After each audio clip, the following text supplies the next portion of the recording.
Zdravo svima, danas sa vama delim jedan efikasan recept za mršavljenje. Naime, pravit ćemo jedan napitak koji sagoreva masne naslage. U jednu činiju usipite vodu i stavite limun pa ga pospite sodom bikarbonom. Ostavite da odstoji 15 minuta, zatim ga dobro isperite. Treba će nam i korica. U kori limuna ima 5 do 10 puta više vitamina C nego u soku, kao i polifenola koji su moćni antioksidanti, poznati kao geni večnosti, a odlični su za mršavljenje. Sadrže i pektin koji pomaže u smanjenju šećera u krvi, čini vas sitim i inače je dobro za imunitet. Potrebno je da nacedite limun. Sok limuna stavite sa strane, a koricu ćemo da iseckamo.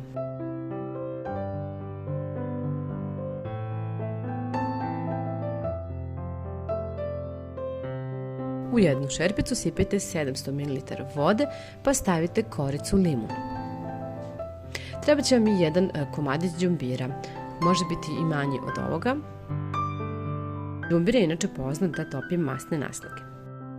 Đumbir je potrebno da narendate.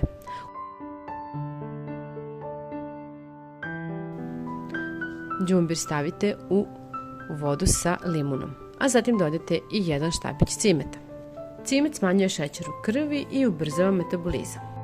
Stavite sve da se kuva, a kada provri smanjite temperaturu pa krškajte nekih 20 minuta. Nakon toga ugasite, sklonite sa ringle i poklopite, pa ostavite da stoji 10 minuta. Nakon toga je potrebno da procedite tečnost. Još jedna dobra stvar kada je u pitanju mršavljenja koja je meni mnogo pomogla jeste da vodite računa o unosu kalorija, odnosno koliko kalorija unesete tokom dana.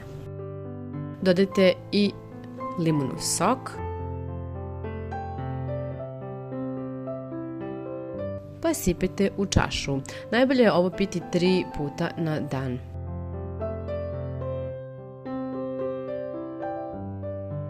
Možete napraviti i veću količinu, odnosno duplirati ako volite više da popijete.